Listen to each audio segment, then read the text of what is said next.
Om Shanti 28 September 2024 प्रातः मुरली बाबा कहउछंती मिठे बच्चे जेते बेले तुमे माने पुरुषार्थर क्रम अनुसार सतो प्रधान हेब सेते बेले एही सबु प्राकृतिक दुर्विपाक बा विनाशर बेग बढ़िब एवं एही पुरुणा दुनिया समाप्त होइजिब। जेतेबेले तुमे माने पुरुषार्थर क्रम अनुसार सतो प्रधान हेब सेतेबेले एही सबु प्राकृतिक दुर्विपाक बा विनाशर बेग बढ़िब एवं एही पुरुणा दुनिया समाप्त होइजिब। प्रश्न केउ गोटिए पुरुषार्थ करुथिबा आत्मा मानकु बाबांकर पूरा वर्षा अर्थात संपत्ति प्राप्त होइथाई। केउ गोटिए पुरुषार्थ करुथिबा आत्मा मानकु बाबांकर पूरा वर्षा अर्थात संपत्ति प्राप्त होइथाई। उत्तर जदि पूरा संपत्ति नेबाकु चाहुछ तेबे प्रथमे बाबांकु निजर उत्तराधिकारी कर अर्थात जहा किछि तुम निकटरे अछि सेगुड़िको बाबांकु समर्पण करि दियो। बाबांकु निजर संतान करि दियो तेबे पूरा संपत्तिर अधिकारी होइजिब। 2 नंबर पॉइंट संपूर्ण पवित्र होई जाओ तेबे मध्य पूरा वर्षा मिलिजिब। जदि संपूर्ण पवित्र न हेबो तेबे दंड भोग करी अल्प किछि संपत्ति अर्थात छोट मोट पद प्राप्त करिब। ओम शांति पिलामानंकु केवल गोटिए स्वरूपर स्मृति रे बसिबा उचित नुहे, तीनोटी स्वरूपर स्मृति रे बसिबा उचित। जदिओ सीए जणे अटंती किंतु तुमे माने जानिछ सीए पिता शिक्षक सद्गुरु मध्य अटंती।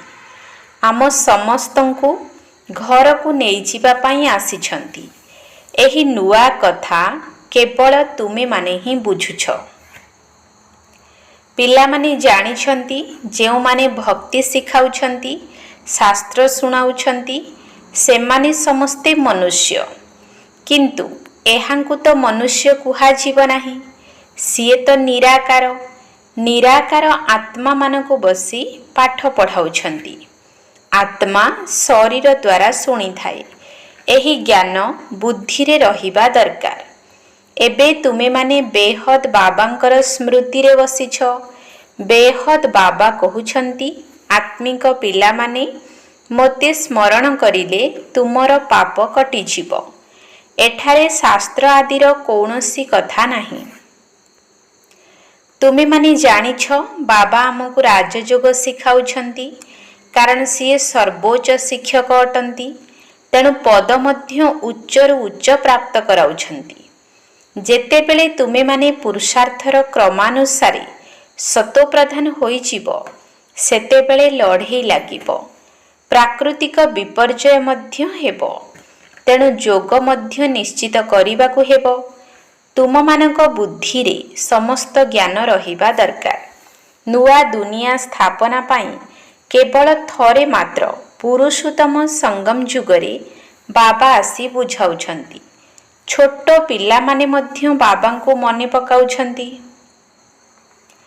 तुमे तो बुद्धिमान अट जानिछ बाबा को मने पकाइले विकर्म विनाश हेबो एवं बाबा ठारू उच्च पद पाइबो। एकथा मध्य तुमे माने जानिछ एही लक्ष्मी नारायण नुआ दुनिया रे जेउ पद पाइछंती ताहा शिव बाबा ठारू ही पाइछंती। एही लक्ष्मी नारायण पुणी 84 जन्मर चक्र लगाई एबे ब्रह्मा सरस्वती होइछंती। एही माने ही पुणी लक्ष्मी नारायण हेबे।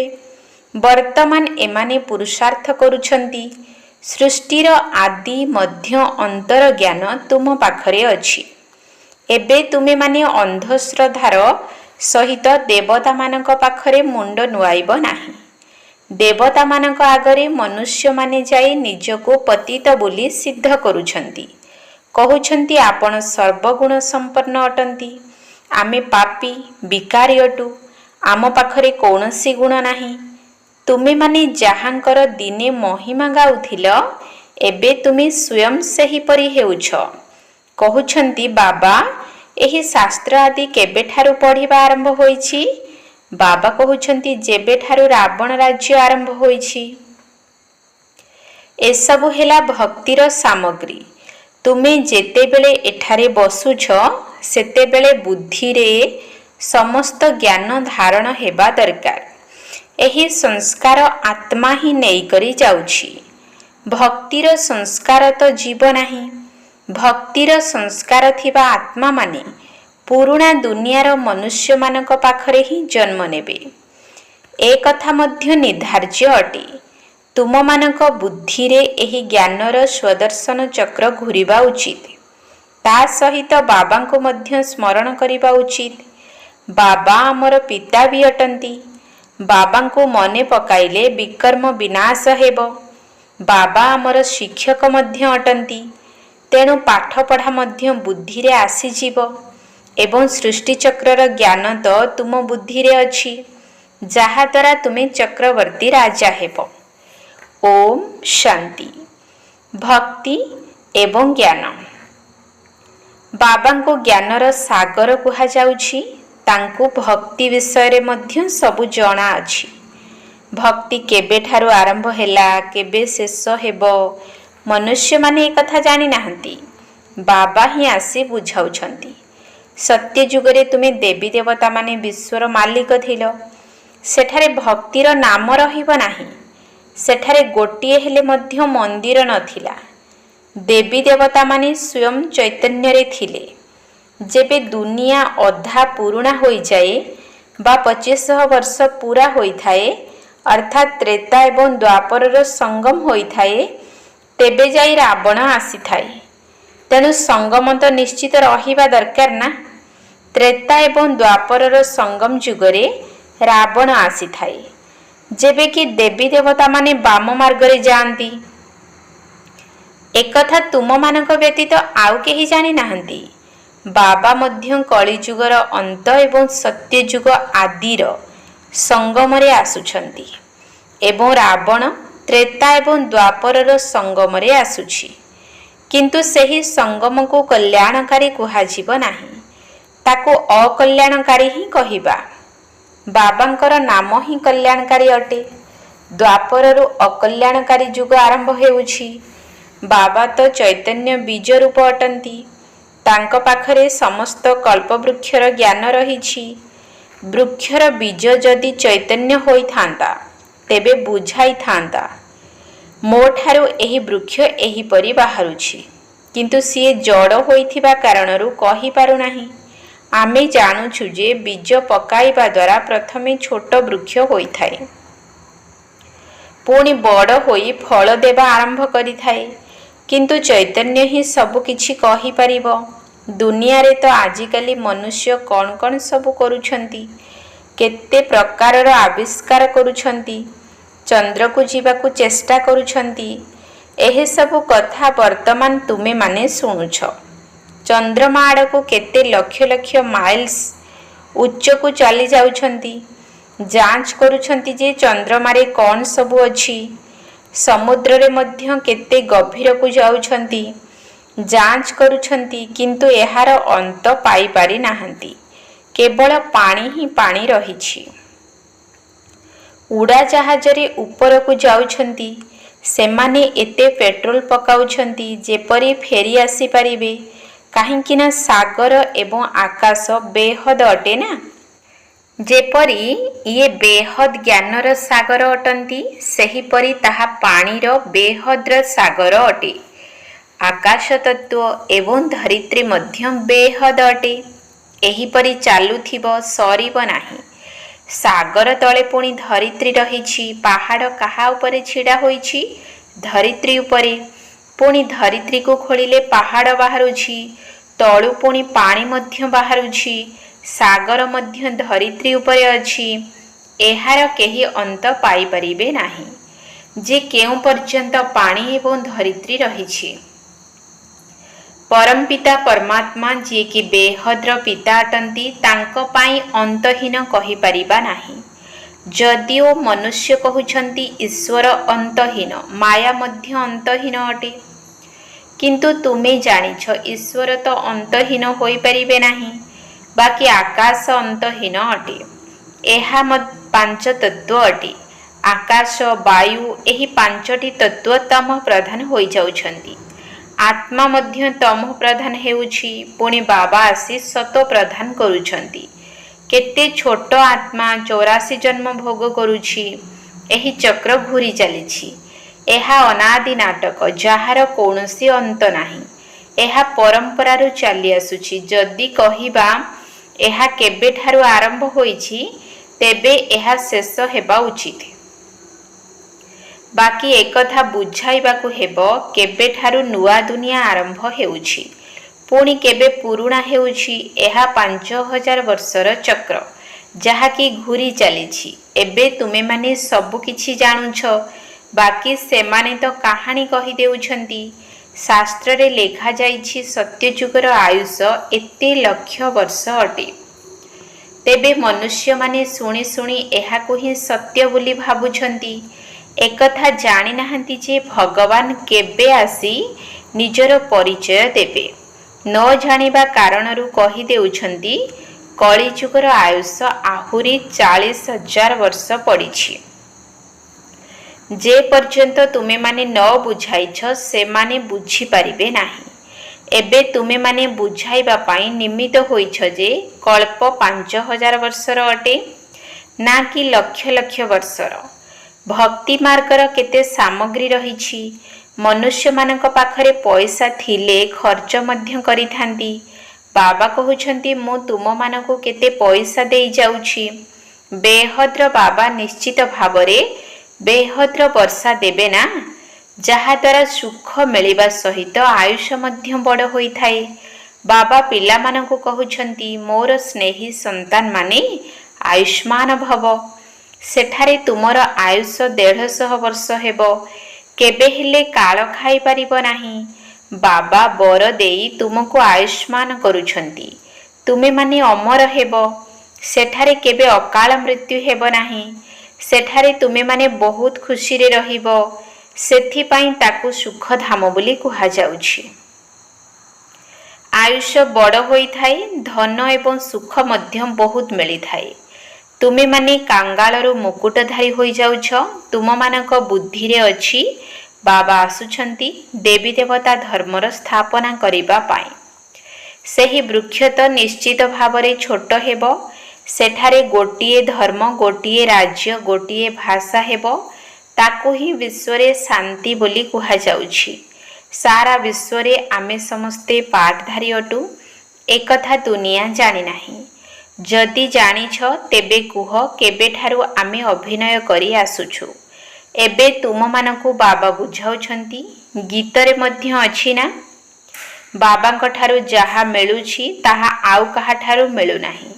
ବାବା ଆମକୁ ସାରା ପୃଥିବୀ, ଆକାଶ ଓ ସାରା ବିଶ୍ୱର ରାଜଧାନୀ ଦେଉଛନ୍ତି। ଏହି ଲକ୍ଷ୍ମୀ ନାରାୟଣ ବିଶ୍ୱର ମାଲିକ ଥିଲେ। ପରେ ଯେଉଁମାନେ ରାଜା ହେଉଛନ୍ତି, ସେମାନେ ଭାରତର ରାଜା ଥିଲେ। ଗାୟନ ମଧ୍ୟ ଅଛି, ଯାହା ବାବା ଦେଉଛନ୍ତି ତାହା ଆଉ କେହି ଦେଇପାରିବେ ନାହିଁ। ବାବା ହିଁ ଆସି ଆମକୁ ସବୁ କିଛି ପ୍ରାପ୍ତ କରାଉଛନ୍ତି। ତେଣୁକରି ଏହି ସମସ୍ତ ଜ୍ଞାନ ବୁଦ୍ଧିରେ ରହିବା ଦରକାର, ଯାହାଦ୍ୱାରା ଅନ୍ୟ କାହାକୁ ବୁଝାଇ ପାରିବ।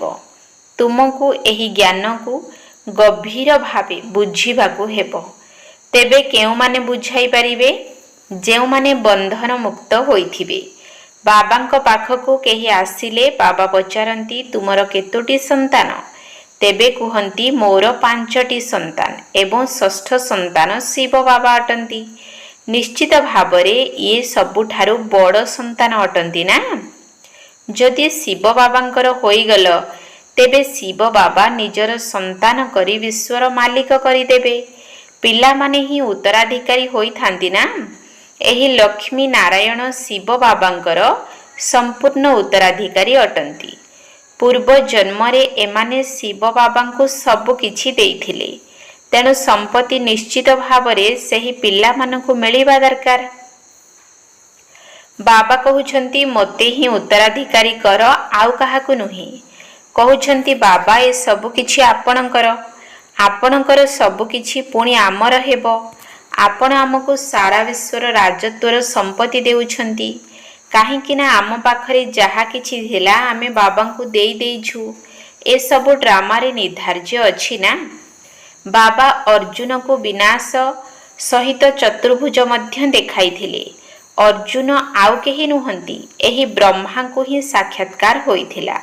देखिले राजत्व मिलुछि, तेबे काहेकि शिव बाबा को निजर उत्तराधिकारी न करिबु। सीए पुणी आमको उत्तराधिकारी करुछंती। एही सौदा तो बहुत भल। केबे काहाको किछि न पचारि गुप्तरे सब किछि देई देले। एहा को ही गुप्त दान बोली कहा जाई थाए। केही कोन जानी पारिले कि एहांकर कोन हेला। केही केही भाबिले एहांकर बोधे वैराग्य आसीगला, तेणु सन्यासी होईगले। एही कन्या माने मध्य कहउछंती 5टी संतान आमर, बाकी गोटिए संतान शिव बाबा को ही करिबु। इए मध्य ए सब किछि बाबांक आगरे रखिदेले, जहा द्वारा अनेकंकर सेवा होई परिबो। तेणु बाबांकु देखि समस्तंकर खियाल आसिला। समस्ते घर द्वार छाड़ी पलाई आसिले। सेही ठारु ही हंगामा आरंभ हेला। घर द्वार छाड़ीबार साहस देखाइले। शास्त्र रे मध्य लेखा अछि भट्टी होइथिला, काहेकिना सेमानंकु एकांतर आवश्यकता थिला। एकमात्र बाबांक व्यतीत आउ केही मने न रहंतु। मित्र संबंधी आदिंकर मध्य स्मृति न रहू, काहेकिना आत्मा पतित होई जाइछि। ताको पवित्र निश्चित भावरे करिबाकु पड़िबो। बाबा कहउछंती गृहस्थरे रही मध्य पवित्र रुह। एही धारणा रे ही विघ्न आसुछि। कहउछंती एहा स्त्री पुरुष मध्यरे झगड़ा कराइबा ज्ञान अटे। काहेकिना जणे पवित्र हेबो आउ जणे पवित्र न हेले मारपीट होई थाए। एमाने समस्ते माड़ खाइछंती, काहेकिना अचानक नुआ कथा हेला ना। समस्ते आश्चर्य हेबाकू लागिले। एपरी कौन हेला जे एते सबु घर द्वार छाड़ी चली गले। मनुष्य मानक पाखरे तो ज्ञान नाही, केवल एतिकी कहूथिले एहांक पाखरे कौनसी शक्ति अछि। एपरी तो केबे होई नथिला जे निजर घर द्वार छाड़ी चली जिवे। ड्रामा रे एही सबु चरित्र शिव बाबांकर अटे। केही खाली हातरे पलाई आसुथिले, एहा मध्य खेल अटे। घर द्वार आदि सबु छाड़ी पलाई आसिले। कौनसी थिरे मोह नथिला। बाकी केवल एही शरीर अछि, जहा द्वारा काम करिबाकू हेबो। आत्मा को मध्य जोगर यात्रा द्वारा पवित्र हेबाकू पड़िबो। तेबे जाई पवित्र आत्मा माने घर को जाई परिबे। स्वर्ग को अपवित्र आत्मा तो जाई परिबो नाही। नियम ही नाही। मुक्ति धाम को जीवाकू हेले पवित्र हेबा दरकार।